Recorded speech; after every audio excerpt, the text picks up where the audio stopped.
night is here. We're really excited for this.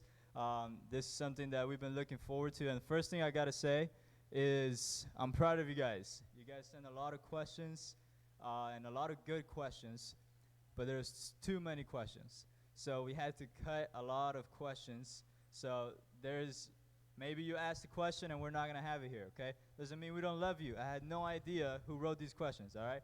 But we try to choose the questions according to what we thought maybe more people would have that question as well, or a question that we know you probably wouldn't ask us personally, but you'll be willing to ask it right here. So those are the type of questions we chose. Don't get mad. Maybe we'll do this again to cover some more questions another time, but we hope that this can be helpful.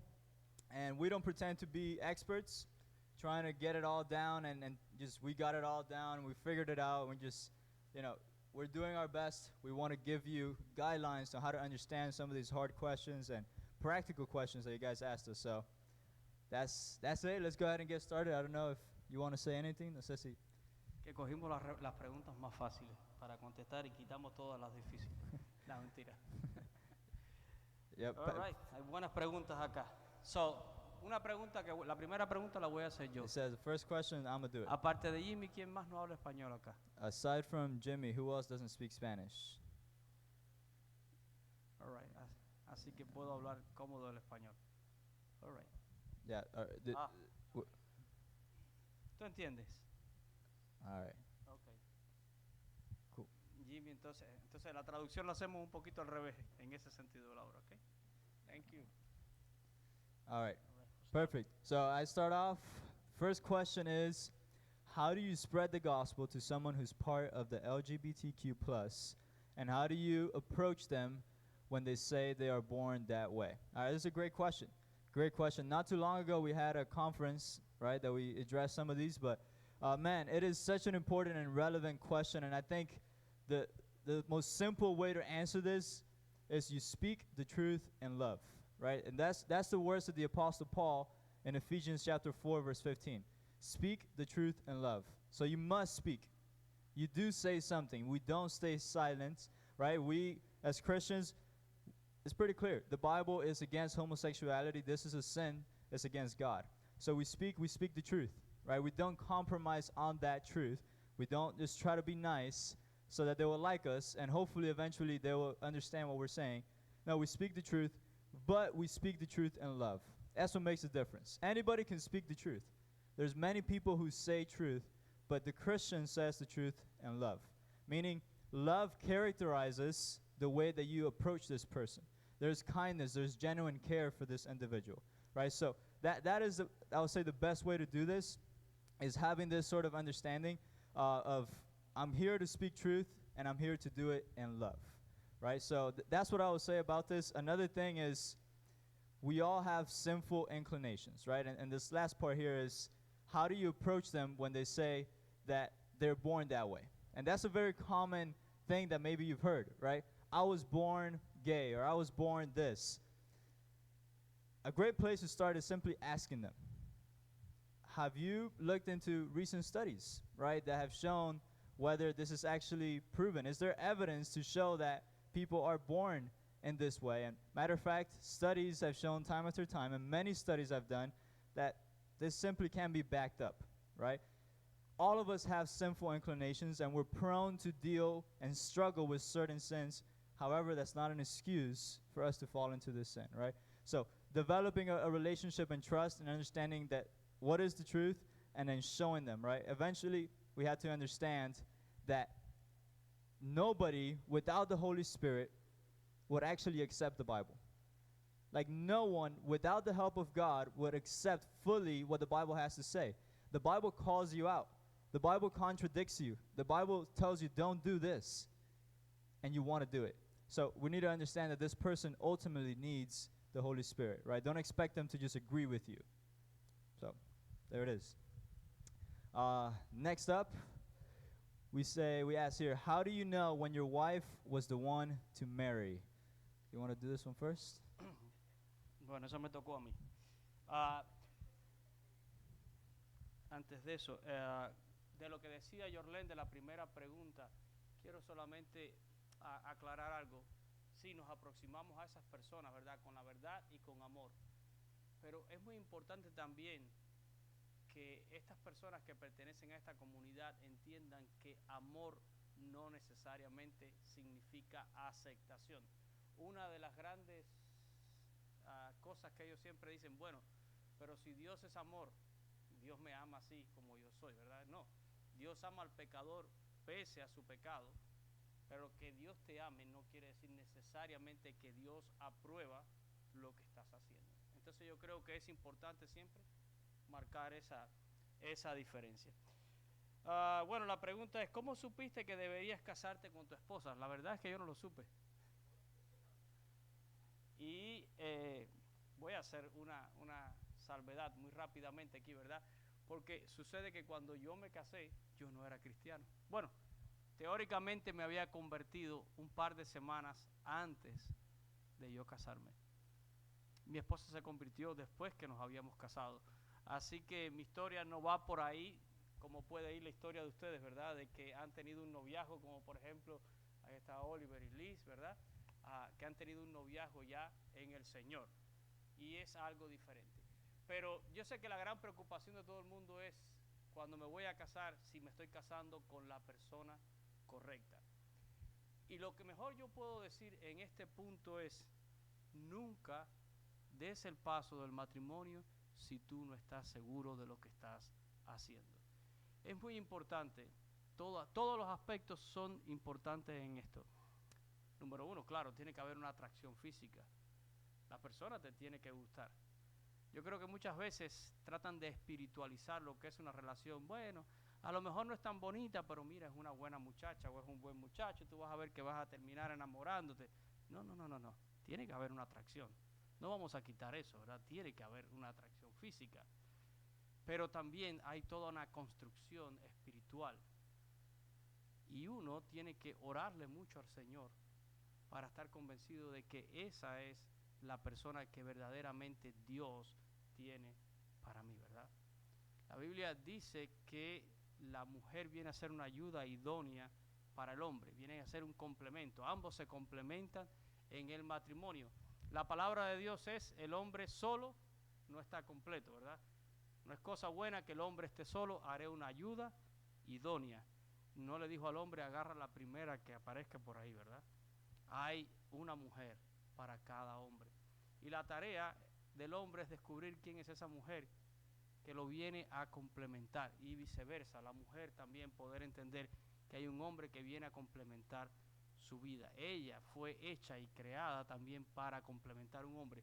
Cuando ambos entienden ese rol, pues verdaderamente se lanzan a la tarea de encontrar esa persona. Y yo creo que es emocionante. Ojalá yo pudiera darle para atrás al tiempo, y no porque esté inconforme con la esposa que tengo, al contrario, ¿verdad? Dios ha sido muy bueno conmigo. Pero lo que quiero decir es que me hubiera gustado haber empezado de otra manera, o quizás tener la oportunidad que tienen cada uno de ustedes. Yo empecé mi vida matrimonial y todavía no estaba en el Señor. Pero ustedes tienen la oportunidad de escribir una historia diferente y entrar en el matrimonio de una manera diferente, ¿verdad? No hay, yo incluso les confieso, y lo he dicho en algunas actividades de matrimonio, yo creo que mi mentalidad del matrimonio es, me voy a casar y si esto no va bien, pues para eso inventaron el divorcio, ¿verdad? Divorcio era una opción antes, en mi mente, antes de conocer al Señor. Ahora sé que el divorcio, ¿verdad?, para nada honra a Dios. Y el divorcio es algo que Dios no lo considera, ¿verdad? El hombre lo considera, pero Dios no lo considera. Pero tampoco honra a Dios un matrimonio que no funcione. Así que tenemos la responsabilidad de que esa pareja funcione, esa relación tiene que funcionar. Y para eso es muy importante la elección. Así que la oración y tomarse el tiempo. Miren, yo creo que Dios nos deja saber cuándo es el tiempo correcto. Porque en sí la pregunta, yo no sé, pero la pregunta decía, ¿cómo sé que debería casarme? No, perdón. ¿Cómo supiste que deberías casarte? Bueno, ¿cuándo dar el paso como tal del matrimonio? Yo creo que el noviazgo es la oportunidad a veces de conocer, y aún la oportunidad de equivocarnos. Porque hay noviazgos que han fracasado. Y un noviazgo que fracase, yo no creo que es una derrota, yo creo que es un buen ejercicio que a veces Dios ha permitido. Y no estoy diciendo que uno vaya por ahí teniendo novios y novias, ¿verdad? No, voy a hacer ejercicio, no estoy diciendo eso. Pero a veces de experiencias aprendemos. Pero Dios dejará saber cuál es el momento perfecto. Yo creo que son cosas que Dios va poniendo en el corazón. Y si tú tienes una buena relación con Dios, vas a saber identificar la persona y el momento. Cuando no hay una relación con Dios, ni se sabe la persona, ni se sabe el momento. Por eso mucha gente se casan con la persona equivocada y se casan en el tiempo equivocado, ¿verdad? Así que todo depende mucho de tu relación con Dios. Eso es muy importante. Yeah, God told me in a dream. Just kidding. Oh, yeah? Really? No, it was not like Yo- that at all, right? Alrighty, let's try to move through this. We have a lot in here, but it says the prophets are the hardest book to understand. How can I get better at reading stuff like Jeremiah or Amos? Right? Read the Bible from Genesis to Revelation. Okay? Have the big picture of the Bible in mind as you read it. Why? Books like Jeremiah, Amos, some of these minor, major prophets is going to help you to have in mind as you're reading it, what is the Bible all about? Right? Like, what is the big picture of the Bible? And how does this story fit into the bigger narrative of the scriptures? Right? Like, why is this part of the inspired word of God? Is what you want to ask yourself. So, understanding the context, what is taking place, where God is taking his story, that helps. Other practical things are things like Bible study Bibles that really help out with books like the prophets. And the Bible Project, they have great videos on different genres of the Bible that help you understand specific genre. So like prophecy, the writings, Jewish literature, right? So that we wisdom, poetry, things like that, right? So very helpful stuff. But that's what I would say to read these books a little bit better. All right. Pastor, this is you. Given the history of Palestine and Israel, why do Christians have to stand with Israel? Esta pregunta es interesantísima, ¿verdad? Dice, con la historia dada de Palestina e Israel, ¿por qué los cristianos tienen que apoyar a Israel? Bueno, yo no quería que lo mencionara, pero ya atrás tengo mi guía de Israel, así que estoy enterrado hasta aquí, ¿verdad? En esta pregunta. ¿Por qué apoyamos a Israel? Entiendo que esa es la pregunta, ¿verdad? En primer lugar, entendamos, y he estado viendo en esta semana, y creo que ha estado circulando por ahí, y lo hemos enviado a varias personas, a unos famosos mapas que hablan de lo que le llaman por ahí algunos la Palestina histórica. Y realmente es ridículo, ¿verdad? Los trazos que tiene ese mapa, hablando de los que son los territorios de Palestina. Hoy en día estamos viendo todo un movimiento pro-Palestina, sobre todo entre la juventud, sobre todo en nuestras universidades, y muchas personas sencillamente se suman. Y por cierto, voy a hacer un comercial, no se pierda el sermón del domingo. El sermón del domingo se llama Tontos Útiles. Hay muchos tontos útiles por ahí, que se suman a cosas y a veces no entienden ni a qué se están sumando, ¿verdad? Ni a qué se están sumando. Pero tenemos que ir a la raíz de todas las cosas, ¿verdad? La raíz de todas las cosas está aquí. Nosotros como cristianos, yo no voy a hablar de ningún argumento que pueda decir ninguna persona que estuvo haciendo un video en YouTube o en las redes. Hay gente hablando todo lo que quieran hablar. Pero la fuente de verdad para nosotros, ¿cuál es? La palabra de Dios, ¿verdad? La Biblia es la fuente de la verdad. Y tenemos que empezar por la historia, ¿verdad? Por lo primero. Y tenemos que quizás viajar. En primer lugar, ¿quién es el creador de todas las cosas? Dios. Creó cielos, creó tierra. Él es el dueño de todas las cosas. Y tenemos que ir a un personaje que está en la Biblia que se llama Abraham, que vivía en Ur de los Caldeos, al cual Dios le hace un llamamiento y le hace una promesa. Y le pide a Abraham que salga de su tierra de Ur de los Caldeos y le dice, yo te voy a llevar a una tierra que fluye leche y miel y haré de ti una gran nación, ¿verdad? Reyes saldrán de ti, tu descendencia será como la arena del mar, como las estrellas del cielo, etcétera, etcétera, etcétera. Todos ustedes yo creo que conocen esta palabra. ¿A dónde lleva Dios a Abraham? Pues lo lleva a la tierra de Canaán. Y allí le muestra, ¿verdad? Y le fija incluso los límites. Ahora, a Abraham se le hace una promesa para su descendencia. Y conocemos toda la historia de Abraham. Y Abraham tiene 2 hijos, uno con su sierva Agar, y se llamó Ismael, y un hijo que es el hijo de la promesa con su esposa Sara, que se llama Isaac. Es el hijo de la promesa y por ahí viene la promesa de Dios. Los descendientes de Ismael, pueblos árabes, hasta el día de hoy, ¿verdad? Y por Isaac viene la promesa. Conocemos la historia de que Dios le pide a Abraham que sacrifique a Isaac en el monte Moriat. ¿Algunos saben dónde está el monte Moriat? A ver, el de allá atrás, ¿dónde está el monte Moriat? Cerquita de tu casa, ¿no? 3 kilómetros de la casa de ese señor. ¿Dónde está, Jorgito? El monte Moriat. En el monte del templo, muy bien, ¿verdad? Ahí está la ventaja de ir a Israel, ¿verdad? Jorgito sabe.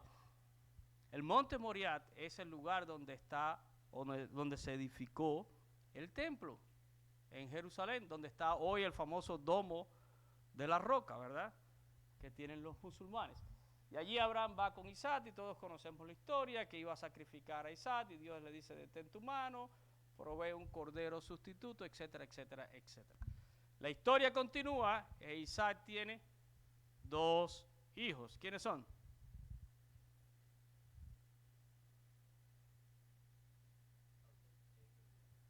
Jacob y Esaú, ¿verdad? Esaú que después adopta otro nombre, Edom, que quiere decir rojo, ¿verdad? Y de ahí salen los también edomitas que se habla. Pero está este personaje, Jacob, ¿verdad? El engañador, el que engañó a su padre para obtener la primogenitura, negoció la primogenitura con su hermano, etcétera, etcétera. Jacob tiene, ¿cuántos hijos? 12 hijos, ¿verdad? Los 12 hijos de Jacob, de ahí vienen las tribus de Israel. Y claro, tenemos que contar a Manasés y Efraín, que son los hijos de José. Media tribu, ¿verdad? Dice la Biblia. Ahora, no vamos a entrar en esa parte, pero a partir de la descendencia de Jacob, que Dios le cambia el nombre. ¿Y qué nombre le dio Dios a Jacob? Israel, ¿verdad? Y surge una nación. Y la historia continúa y sabemos que la historia de Génesis nos deja a Jacob y sus hijos. ¿Dónde los deja? En Egipto. Y allí sirvieron, pero Dios había hecho una promesa de sacarlo de aquella tierra. Viene toda la historia de Moisés, estoy recorriendo rápido la historia, ¿verdad? Viene Moisés, Aarón, su hermano, sacan al pueblo, la historia de las 10 plagas, etcétera, etcétera, y 40 años para llegar hasta Canaán, para que se comience a cumplir esta promesa que Dios había hecho a Abraham. Ahora, allí habían habitantes, sí, habían pueblos. Y la Biblia los menciona, ¿verdad? El eteo, el cananeo, el fereceo, el jebuseo, todos esos pueblos.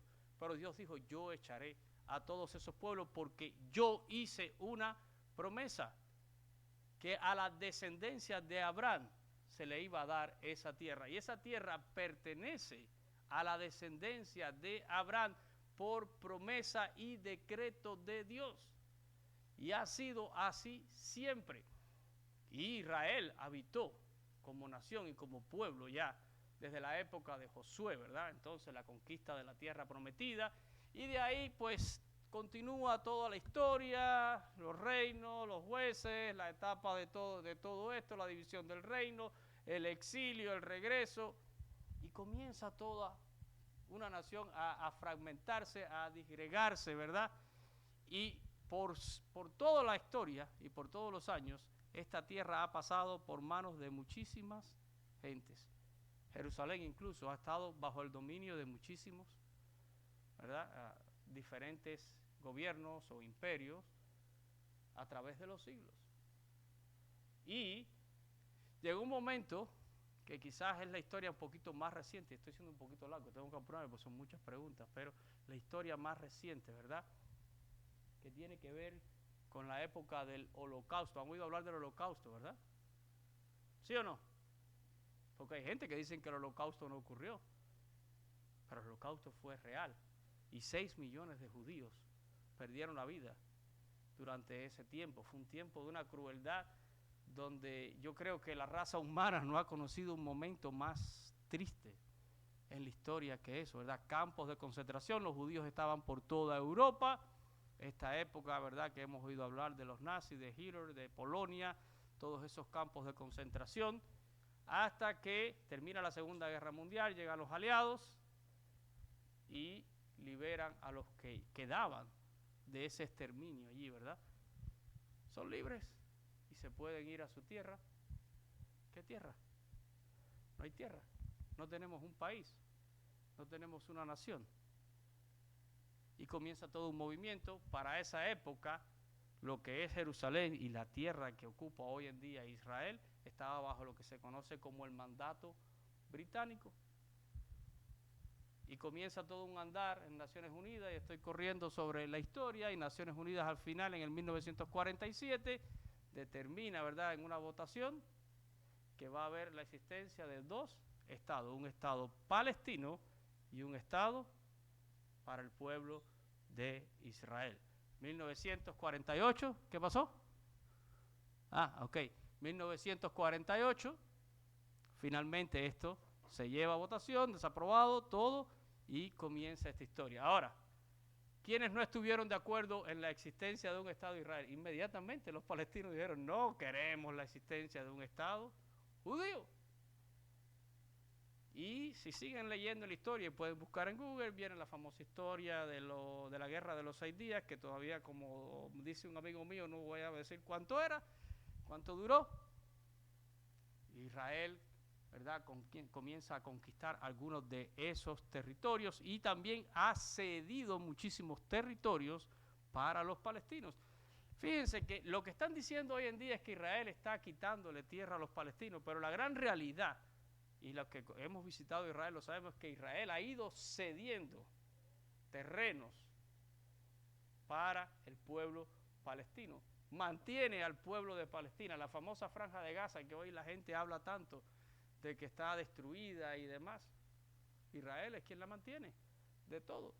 Electricidad, fuentes de trabajo, agua, gas, todo. Todo. Israel estaba en Gaza hasta el año 2005, ¿no? 6, hasta el 2006. Y en el 2006, Israel retiró su presencia militar y les dijo, hagan elecciones, sean libres, vivan, prosperen, no se metan con nosotros. ¿Y quiénes ustedes creen que llegó al poder? Pues llegó Hamás. Y Hamás es una facción terrorista. Y después que Hamás llegó, jamás hicieron elecciones otra vez en Gaza. Ellos se adueñaron del poder y han estado gobernando todo este tiempo y siempre luchando por exterminar a Israel, por aniquilar a Israel.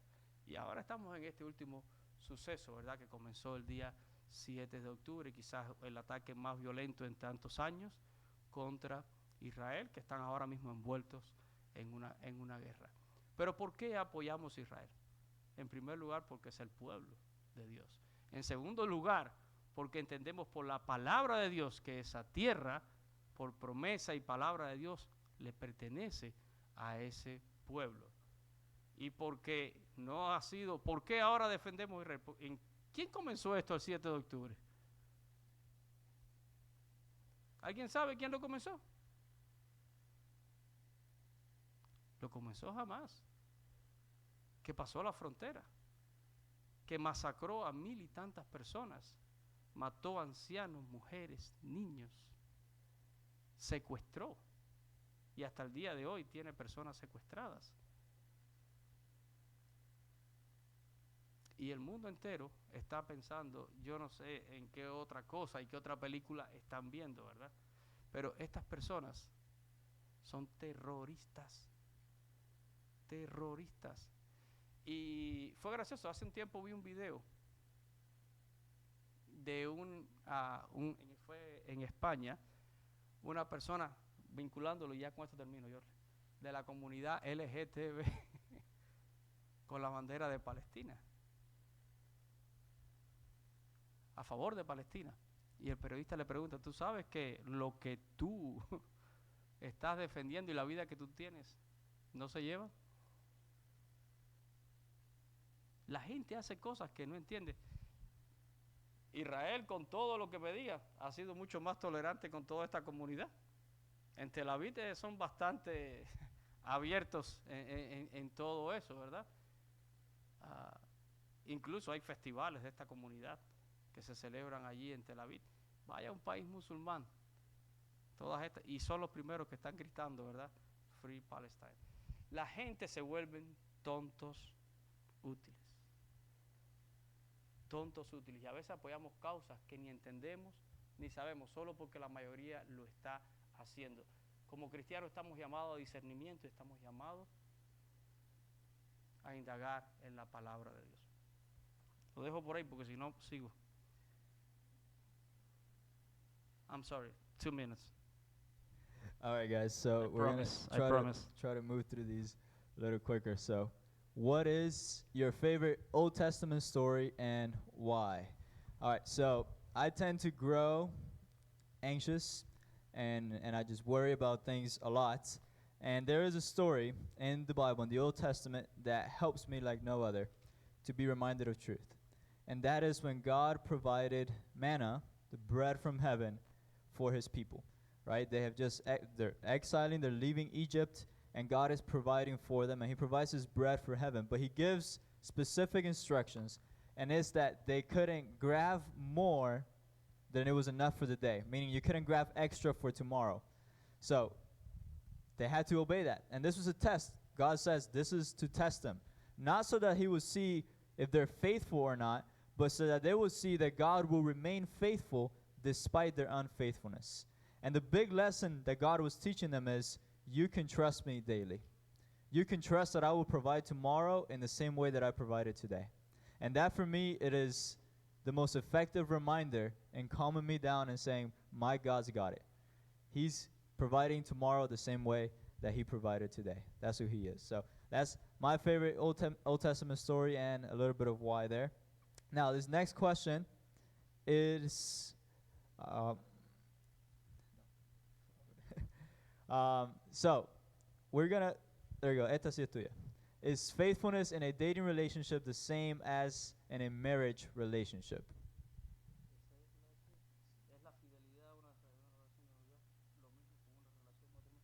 Por supuesto que sí. Fidelidad, en primer lugar, fidelidad es un atributo de Dios. La Biblia dice que Dios es fiel. Y si nosotros somos cristianos, debemos aprender y tratar de modelar también de nuestro Dios. Pero no hay tal cosa como que yo tengo que ser fiel en el matrimonio, pero no tengo que ser tan fiel en el noviazgo. Si tú no eres capaz de ser fiel en el noviazgo, no lo vas a hacer tampoco en el matrimonio. El noviazgo ya es compromiso. Es más, cuando usted lee en la Biblia, usted se va a dar cuenta, si lee la historia de José y María, que tanto leemos, ya cuando se establecía un compromiso era casi como que estamos casados, hemos asumido un compromiso el uno con el otro, ¿verdad? Y la fidelidad es parte integral de eso. Así que no hay que esperar a llegar al matrimonio para ser fiel. Se empieza a ser fiel desde el primer momento en que usted entabla una relación sentimental con una persona. No hay espacio, ¿verdad?, para otra cosa. ¿Viste? Good job. There you go. Is it okay if I don't want to go to college? Short answer, yes. This isn't a sin, right? It's not a sin to not go to college. But you do have to consider why. Why don't you want to go to college, right? Is it a matter of laziness and not wanting to do another 4 years of school and work and go through all of that? If that's the case, and if that is the reason, the Bible is against laziness, okay? The Bible is against not working hard. And the Bible says that if you don't work, you don't eat, right? Now, you don't need to go to college to work, right? There's other ways. You can go to a technical college, right, and go to trade school, and these are great ways, right? You can do other things to get income. This is not the only way. The big thing here is consider the reason why you're not wanting to do this. If it's just to avoid responsibility, that's not good enough, right? Also, a big factor here is your parents, right? Is your parents. The Bible teaches you to honor your parents, to respect your parents and their decisions in this. It doesn't mean that everything they say must be final, but it is top priority, right? As you're making a decision like this, it's not a decision to take lightly. It's not a decision to make alone, right? It's a big decision and a big step. Ultimately, we want to go where God is guiding. And it's the importance of being close to God as you're walking. But it's not mandatory. You won't be sinning per se, but you do have to consider why you're doing it, right? That's a big thing there. Also, don't just go to people that are going to tell you what you want to hear, right? It's like, oh, yeah, forget no, like, go to different people, adults, people who are wise, people who are older, right? But and especially considering for most of us, our parents, they worked very hard to get us into this country, right? And to get an education here so that we can have a better life than they did. And going to college is one of the best ways to do that, right? But it is not a sin not to do that, all right? So there we go. Now this is a big one, right? And this is for Pastor, and I'm glad. Now, if the only way to heaven is through Christ, what happens to those who never hear about him? Or, for example, babies that pass away. Sí, estoy buscándolo aquí. Si el único camino al cielo es a través de Cristo, ¿qué le sucede a aquellos que nunca oyen hablar de él? Por ejemplo, un bebé que fallece. Siempre esta es una pregunta interesantísima, ¿verdad? Miren, no hay duda, ¿verdad?, de lo que dice la Biblia. Jesús es el único camino, ¿verdad? ¿Qué pasa con una persona que fallece y no conoció a Jesús? Bueno, todos sabemos, ese se ha perdido. Pero ¿qué pasa? Es la pregunta. Si es que esta persona nunca escuchó hablar de Jesús, como por ejemplo un niño. Un niño es un caso, es una salvedad, en el sentido de que la Biblia nos enseña que los niños le pertenecen al Señor, ¿verdad? Un niño le pertenece al Señor. Existe algo interesante que tiene que ver con nuestra conciencia. Alguna que otra vez hemos hablado aquí y que bueno, yo digo, bueno, no son coincidencias. Dios tiene una manera en que hace las cosas, ¿verdad? En el judaísmo hay algo que hacen con los varones a los 13 años, ¿verdad? Los llevan para que puedan leer la palabra de Dios. Pero básicamente es la primera vez que tiene acceso, ¿verdad? El bar mitzvah, que le llaman. Pero es la primera vez que tiene acceso a leer la palabra, etcétera, etcétera. Pero básicamente esa ceremonia hace énfasis en algo. Y es como el padre que está diciendo, a partir de hoy te considero un hombre y te considero responsable delante de Dios. O sea, hay un momento donde nosotros ya asumimos una responsabilidad delante de Dios.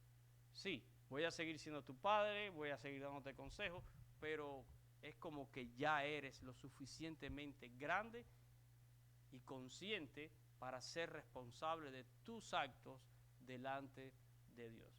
La tendencia siempre del ser humano es la tendencia de excusarse. ¿Qué dijo Adán cuando Dios lo llamó? La mujer que me diste. ¿Qué dijo Eva? La serpiente me engañó. Y todo el mundo trata de pasarle la culpa a otro, ¿verdad? Pero la gran realidad es que somos responsables de nuestros actos delante de Dios. Y nosotros vivimos en un mundo ahora donde yo creo que casi todo el mundo ha oído hablar acerca de Jesús. ¿Quién no ha oído hablar acerca de Dios? De una manera u otra. Así que no es tanto que no hemos escuchado de Dios, sino que no queremos escuchar de Dios. Que como que pasa por encima de nosotros, ¿verdad? El hombre rechaza a Dios. ¿Qué dice Juan capítulo 3? ¿Cuál es la condenación del hombre? Que la luz vino a este mundo, pero el hombre amó más las tinieblas, dice, porque sus obras eran malas. La luz declara lo que somos realmente. Cuando venimos, el hombre ama la oscuridad, porque su obra es mala. El hombre no quiere saber de Dios. Así que no es tanto que no sé como que no quiero a veces saber. Y eso obviamente lleva a las personas a la condenación eterna. Si hay alguien que verdaderamente no supo de Dios, y aquí entra un concepto también muy grande que se llama la gracia de Dios. La gracia de Dios. Yo he tenido casos de personas que han partido a la eternidad y yo me he quedado como con un question mark, ¿verdad? ¿Habrá sido salvo? ¿Sí o no? Y siempre quiero pensar en la gracia de Dios. La gracia de Dios es amplia, pero yo no soy Dios. Y yo no puedo decir este sí y aquel no. Yo sé que un niño muere y si no es un niño que ha llegado a una edad donde tiene una conciencia, Dios lo lleva con él. Dios lo lleva con él. Pero ser humano consciente de la existencia de Dios, pero que lo quiere negar, como dice el salmista, ¿verdad? No es que haya ateos, sino que hay hombres necios que dicen en su corazón, no hay Dios. Y aún el ateo, que se proclama ateo, no es ateo porque cree en algo, insiste en negar que Dios no existe. Así que es más una actitud del hombre que realmente así que el que se vaya de este mundo sin conocer a Cristo, lo siento, pero lo que la Biblia dice es que lo que le espera es condenación eterna, ¿verdad? And one thing there, I think that's why the emphasis is on reaching all the nations, right, to the ends of the earth. And the responsibility in this question is not so much on God, but on us to take his gospel to the ends of the earth, right? And Psalms 19 and Romans chapter 1 are good passages to have for this question. All right, moving forward here, why is listening to secular music bad? Now, secular music will be music that's not Christian, right? Now, secular music in and of itself is not bad. It's music, right? It's instruments being put together. Now, what we do want to be careful with is the content, right? The lyrics. What is it talking about? What is it promoting? What is the intention? 3 good verses, if this is a question that you have, for you to write down and have to consider. The first one is 1 Corinthians chapter 10, verse 23. It says, all things are lawful, meaning I can do all things, but not all things are helpful. All things are lawful, but not all things build up or edify. So you want to filter. I can do this. I can listen to this song, but is it edifying? Does it build me up? In other words, does it make me a better Christian? Does it help me grow in my faith? Number 2, 1 Corinthians 10, same chapter, verse 31. It says, so whether you eat or drink or whatever you do, do all to the glory of God. This is another great question to ask. Am I glorifying God as I listen to this? And you say, how can I glorify God by listening to a song that's not Christian? Well, God creates good things, and God wants us to enjoy good things. Enjoying good music is a way of glorifying God, right? If it helps you enjoy more of his creation by playing some background music as you're on a hike or by the beach, you can glorify God in that, right? It stimulates enjoyment of the goodness of God. There's nothing wrong with that, right? But the last verse is Philippians chapter 4, verse 8. It says, finally, brothers, whatever is true, whatever is honorable, whatever is just, whatever is pure, whatever is lovely, whatever is commendable, if there is any excellence, if there is anything worthy of praise, think about these things. Does what you're listening to fit into this category? Does it help you think about these things, or does it push you away? So it's a gray area. It's a matter on your own between you and God, right? If this is leading you away from God, don't do it. If it can lead you closer to God and enjoying God and his gifts, go for it, right? All right. Oh, I did have the verses up here, so there you go. All right. How can I strengthen my faith and feel closer to God? ¿Cómo puedo fortalecer mi fe? Y sentirme más cerca de Dios. All right. Hay algo que quiero decir interesante en este punto, y es que Dios no trata igual con todo el mundo, ni todo el mundo se siente de la misma forma igual con Dios. Por ejemplo, yo he tenido el testimonio de personas que me han dicho, el momento en el que más cerca yo me siento de Dios es cuando estoy cantando, por ejemplo, alabando a Dios. Yo siento la presencia de Dios en mi vida. Hay gente que me han dicho, el momento en el que más cerca yo me siento de Dios es cuando yo estoy orando. Yo siento la presencia de Dios. Si les hablo de mi caso personal, ¿saben ustedes el momento en el que más cerquita yo siempre me siento de Dios? Cuando estoy detrás del púlpito predicando. Es un momento donde siento que realmente dejo de ser yo y es como si Dios me tomara, ¿no?, para hacer lo que hago. O sea que cada uno de nosotros puede experimentar la presencia de Dios de diferentes formas y yo diría en diferentes grados de intensidad. Ahora, la pregunta en sí va, ¿cómo es, verdad, que yo puedo tener una relación más cerca con Dios? Miren, la palabra relación es la clave de todo. ¿Qué cree usted que implica tener una relación con alguien? Y estoy haciendo yo una pregunta. ¿Qué cree usted que implica tener una relación? Hablar con la persona, saber de la persona, porque una cosa es tener un conocido y otra cosa es ser un amigo.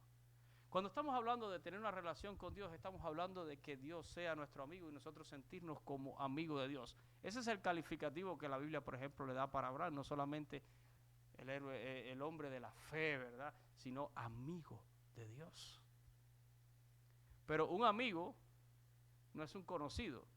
Yo creo que mucha gente tiene a Dios como un conocido y no como un amigo. Amigos se hablan. A ver, ¿cuántos de ustedes en el celular de ustedes que tienen montones de contactos en el celular? Pero apuesto cualquier cosa que hay 4 o 5 con los que ustedes hablan casi todos los días, ¿sí o no? ¿Quiénes son esos? ¿Quiénes son esos? Esos son sus amigos cercanos. Sí, tu mamá. Llegamos a tener una amistad con nuestros padres también. Es una relación, aunque es filial, pero es una relación, ¿verdad? Y hablamos. ¿A quién usted le cuenta sus cosas personales? ¿A todos sus contactos? No, pero habrán 2 o 3 que son sus amigos y quizás conocen esas cosas un poco más personales.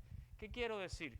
Usted quiere tener una mejor relación con Dios, Dios tiene que ser su amigo y usted tiene que ser amigo de Dios. Eso significa, como decía Jorrito, conocer a Dios. ¿Conocer a Dios por medio de qué? Saben, hay gente que anda buscando siempre un conocimiento de Dios, a veces oculto. A la gente le encanta el conocimiento oculto de Dios. Y cada rato aparece un loco por ahí en YouTube. No tengo nada en contra de los youtubers por casualidad, ¿ok? Déjenme aclarar. Pero cada rato aparece uno por ahí que tengo la última revelación, que a veces queremos tener un conocimiento oculto de Dios, pero no nos preocupamos por saber lo que ya Dios ha dicho. Esta es la palabra de Dios, esta es la revelación de Dios para nosotros. Hablamos por ahí con cualquier cantidad de personas cuando tenemos un problema, pero no le hablamos a Dios acerca a veces de nuestros problemas. Usted quiere una relación con Dios, conozca a Dios, hable con Dios. Sienta a Dios. Y le digo, y lo va a sentir, no tienes que sentirlo como tu amigo. Puede que lo experimente más en la alabanza. Dios me habló por una alabanza esta mañana, Dios me habló por una oración, Dios me habló en el momento en que estaba leyendo la palabra. ¿Cómo experimentas tú a Dios? Y eso es lo que te va a dar tu cercanía con Dios. Y no tiene que ser, repito, igual a nadie. Porque ser cristianos no es ser un clon. Lo lindo que nosotros tenemos es que es un Dios que es infinito y que trata con todos de una manera diferente. Pero tú tienes que tener tu relación con Él. Conocerlo a Él, hablar con Él, saber de Él. Y eso es lo que te va a dar cercanía con Dios. All right, all right. So, next here we have why are tattoos such a controversial topic? Okay? Why are they controversial? Because of one verse. Leviticus chapter 19 verse 28, right? You shall not make any cuts on your body for the dead or tattoo yourselves. I am the Lord. That's the answer to this question. Why is it controversial, this verse? Why? Well, most scholars, theologians would agree that context here is that the prohibition here to get tattoos will be of what will happen during this time with pagan worship, where people will worship these idols and these fake gods, and they'll make tattoos of these gods or symbols about these fake idols that they would do, and it was a pagan sort of worship that they would do, part of it, right? That is the sort of accepted understanding of this. Now, we also got to understand that as Christians, we're also not under the Mosaic law, right? And that doesn't mean that this is a free go and anybody could just get a tattoo. I think there are principles and guidelines that we have to seriously consider, right? One starts once again with honoring your parents, right? Honoring your parents in this is huge, and that sort of respect and honor to what they have to say on that, right? So to get a tattoo against your parents, that is sin. That is rebellion, right? That is to dishonor them, right? That is a sin. Another thing, if it's a matter of drawing attention to yourself, right? Trying to look better outwardly, right? 1 Peter chapter 3 speaks on this and the danger of focusing so much on the outward appearance when our focus should be on the inward. So we want to say, am I just doing this to look cool so that it looks nice? That is not, it's not only smart, it is also sinful, right? Also, is there pride? Are we trying to seek acceptance from certain people, a certain type of, that's all sinful motives and should not lead you to make a permanent mark in your body, right? It is not just something that you should take lightly. You should look to your parents, look to your motive, right? What is really going on here? Keeping in mind that our body is the temple of God and recognizing the hazards that this could have in your body, right? And the damages that it can do. And once again, even that I've heard controversial because so is eating McDonald's and drinking a lot of coffee. And that's harmful to your body. Are we going to say it's a sin? But we do have to consider, right? This is having far more impact in your body on the long run. And you shouldn't just say, oh, well, Leviticus, Old Testament, it doesn't apply for me today. It was about pagans, God, Christians. I can get a tattoo if I want to. You want to follow these things. Is it going to be an obstacle for the gospel, or can it help advance the gospel in conversations with people? All of these are good questions to ask, right? Don't just do it because you feel like it or to look cool. That is dumb. All right. This one's for you. How do I navigate doubts about my faith, and is it normal to have them?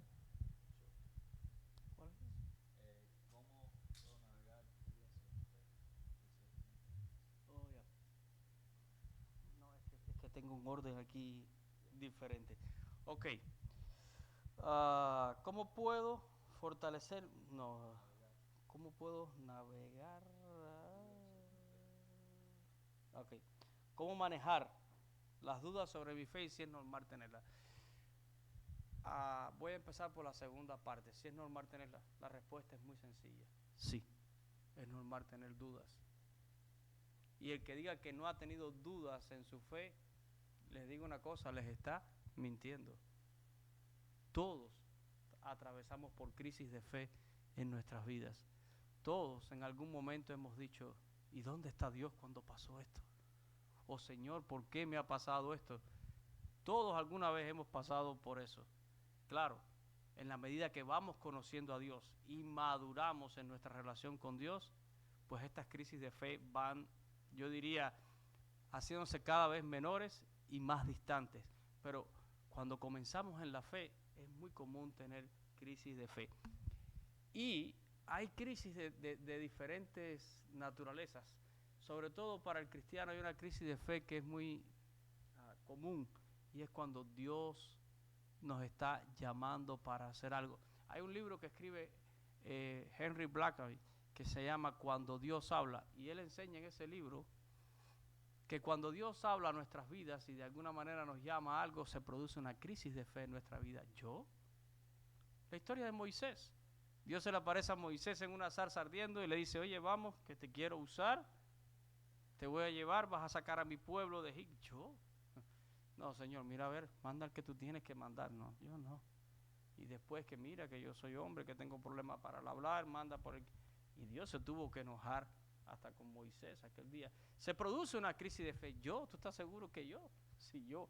Nosotros nos miramos a veces a nosotros mismos y no nos consideramos ni dignos de que Dios nos use. Y eso produce una crisis de fe. Las crisis de fe no son solamente dudar acerca de la existencia de Dios, dudar acerca del amor de Dios. A veces dudamos de que Dios nos puede usar. O sea que hay muchas maneras en que podemos experimentar una crisis de fe en nuestras vidas. Y sí, es normal. ¿Cómo se soluciona la crisis de fe? Pues la crisis de fe se soluciona precisamente en transitar y dejar que sea Dios el que nos saque adelante. Miren, la famosa galería de los héroes de la fe, en Hebreos capítulo 11, ¿verdad? Dice que por medio de la fe los antiguos alcanzaron un buen testimonio. Y el autor de Hebreos se refiere a muchas personas del Antiguo Testamento que dice que Dios les hizo promesas, que Dios hizo cosas con ellos tremendas, y ellos a veces ni se consideraban dignos, cosas que se cumplieron incluso en el futuro. Dice el autor de Hebreos que hasta de lejos las tuvieron que saludar. Se produce crisis de fe. Pero solo la perseverancia y el conocimiento de Dios hace que aunque dudes, te puedas mantener. Y yo creo que precisamente la fe es eso, certeza de lo que se espera, convicción de lo que no se ve. Señor, no lo entiendo. Señor, no me cabe en la cabeza. Pero tenemos que decir como Pedro cuando el Señor le dijo, vete mar adentro y tira tu red para pescar. Señor, en tu nombre echaré la red. Eso se llama confiar en un momento de duda. No me cabe en la cabeza, no lo entiendo, no, pero aún te creo y lo haré. Y cuando Dios viene y resuelve, nuestra fe se fortalece. Y les digo, las crisis van poniéndose cada vez más largas y menos intensas. Pero es normal pasar por crisis de fe. Absolutely. Doubts are the path to genuine faith. Always. All right. What does forgiveness mean in the context of being a believer? Forgiveness is at the heart of the gospel. If you could summarize the gospel in one word, forgiveness. That's what it is. So, for the Christian, forgiving is the greatest way to love, and loving is the greatest thing you could ever do. Right? Like this is what it's about, right? It means being like Jesus. It means being selfless. It means looking with eyes of compassion and kindness, grace. Like that is what it means to forgive. And in the context of being a Christian, we model our forgiveness is modeled after the forgiveness of Jesus. Ephesians 4:32, right? We're called to forgive in the same way that Jesus forgave us. That's the source and the standard of our forgiveness. All right. Pastor. Free will, predestination, which is it? If God knows what will happen, are some people just destined to hell? All right. Necesito más de 2 minutos, ¿ok?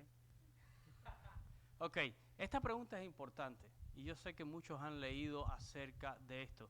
Y son dos conceptos de los cuales se debate mucho dentro del cristianismo, ¿verdad? Libre albedrío, y predestinación. Quizás usted ha oído los nombres de Jacobo Arminio y Juan Calvino, que son los famosos exponentes que mayormente la gente habla de esto, ¿verdad? ¿Tú eres calvinista o tú eres arminiano? ¿Quieren una anécdota personal? Cuando era estudiante en el seminario allá en Kentucky, un día fui a una cena y me dice un compañero de seminario mexicano, me dice, Cubita, porque me decía así, Cubita, ¿y tú eres arminiano o calvinista? Y le dije, ni arminiano ni calvinista, yo soy de Cristo. Y él me dijo, por eso las iglesias están como están, por pastores indefinidos como usted. Y yo le dije, perdóname, pero yo creo que las iglesias están como están por pastores parcializados como usted. ¿Por qué? Porque miren, hay algo en lo cual nosotros tenemos que tener un gran respeto a la hora de acercarnos a la Escritura. Y es el límite de la revelación de Dios. Hay personas que pretenden explicar con pelos y detalles todos los aspectos de la salvación. Pero no hay ni un solo ser humano que les pueda decir la verdad absoluta de la salvación. Dios nos ha dado en su palabra lo que nosotros necesitamos para ser salvos, para llegar a ser salvos. Pero Dios no nos ha explicado todo. Les pongo un ejemplo rápido. ¿Qué saben ustedes de ese televisor?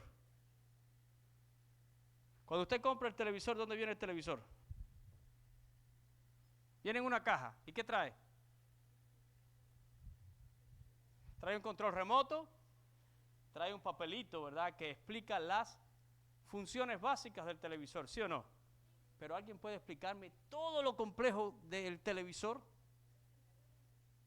El que hizo el televisor no está enfocado en que ustedes sepan todo cómo funciona aquí adentro, sino en que ustedes sepan las operaciones básicas del televisor: encender, apagar, cambiar el canal, subir el volumen o bajar el volumen. Eso es todo lo que necesitas para usar el televisor.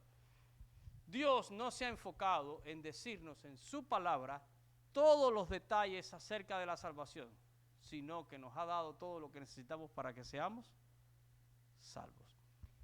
En la Biblia se habla de predestinación, ¿sí o no? Sí. ¿Se habla de libre albedrío? Sí. El punto está cuando estos exponentes, por ejemplo, los arminianos a veces van a poner toda la responsabilidad de la salvación en el hombre. Incluso predican una salvación que se pierde porque el hombre la tiene que ganar, la tiene que cuidar y todas las cosas, ¿verdad?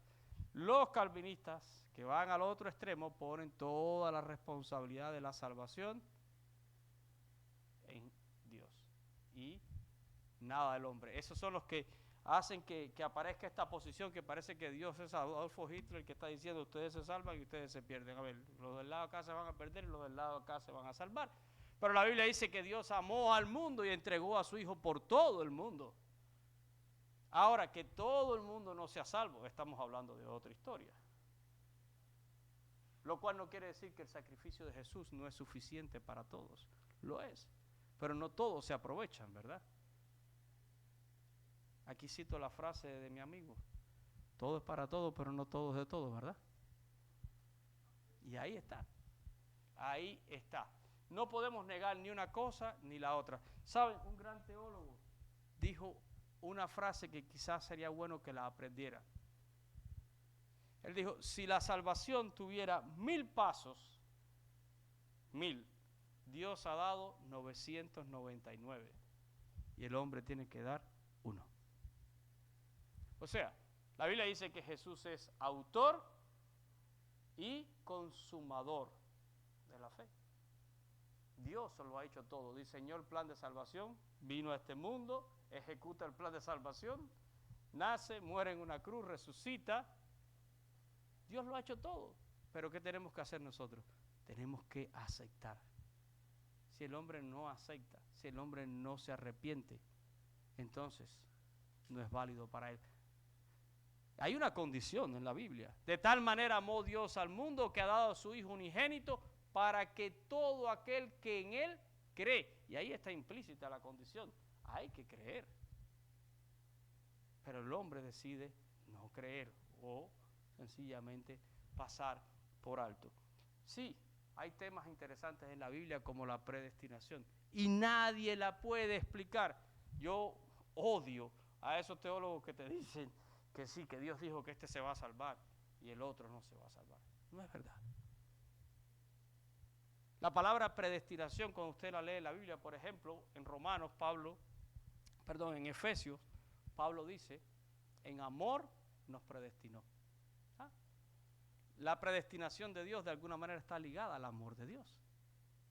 ¿Y qué me dice la Biblia del amor de Dios? Que es un amor para todo el mundo. Dios amó a toda la humanidad. De alguna manera, Pablo dice en Romanos también que a los que antes conoció también los predestinó. O sea que la predestinación está ligada de alguna manera, yo no sé hasta dónde, pero está ligada al conocimiento previo de Dios.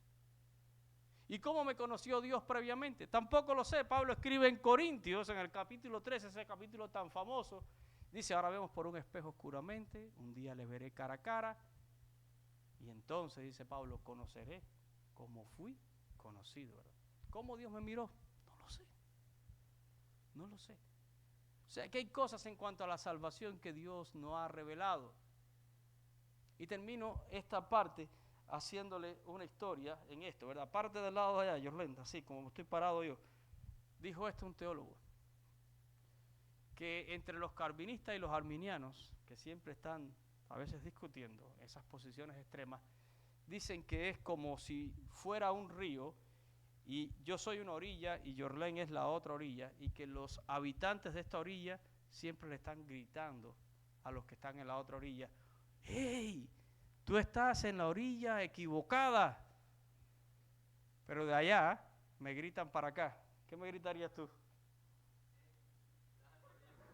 Eres tú el que estás en la orilla equivocada, ¿verdad?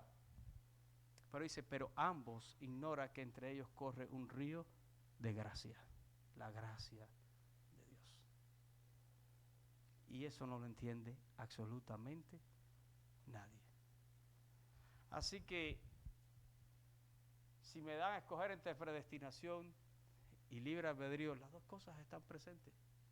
De alguna manera Dios me predestinó, no lo sé cómo, y de alguna manera yo también escogí por él, ¿verdad? 2 more questions, okay, guys, and we're gonna wrap it up. We're leaving even some questions that we have planned for tonight out, so we apologize if we didn't get all your questions. But how do dinosaurs fit into the Bible if they supposedly lived millions of years before us? Right? So the evidence is clear that dinosaurs existed. Right? There's no doubt about it. There's fossil records for dinosaurs. There's even a description in the book of Job of a creature that seems to fit, right? It doesn't say it. Now, the fact that something is not recorded in the Bible doesn't mean that it didn't exist or that we can't trust the Bible, right? There's millions of things that are not in the Bible. Doesn't mean they're not real or that the Bible is not trustworthy then. However, where the evidence is not as clear is that the earth has existed for millions of years. Much work has been done demonstrating faultiness and flaws in some of the methods used to date the age of the earth, right? And I'm not going to get into detail of that. Now, there are Christians who believe that the earth is millions of years old. Me, myself, and Pastor Felix, we hold to the view that the earth is not millions of years old, but rather thousands, right? And we get that from our understanding of what the Bible teaches. Right, so that is our view on that. God created the dinosaurs, right? Everything that was made, He did it. Right now, millions of years before us, I don't think that's what the Bible teaches us. But that is as close to we can get to an answer and understanding of this here. And then the last question is an interesting one that I liked, and it was Jesus scared to die on the cross? Was he scared to die on the cross? I don't think Jesus was scared to die, especially physically, right? Jesus knew that he would rise, and that's what he came to do. He came to die, and he knew that.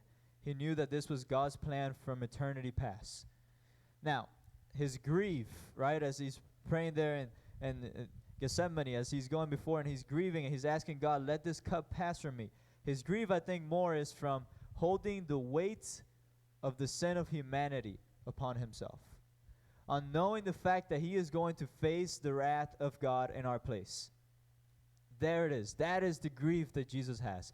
The fact that every single one of us in this room and outside it, and that's ever lived and that will live, has sinned, right? They've offended a holy God.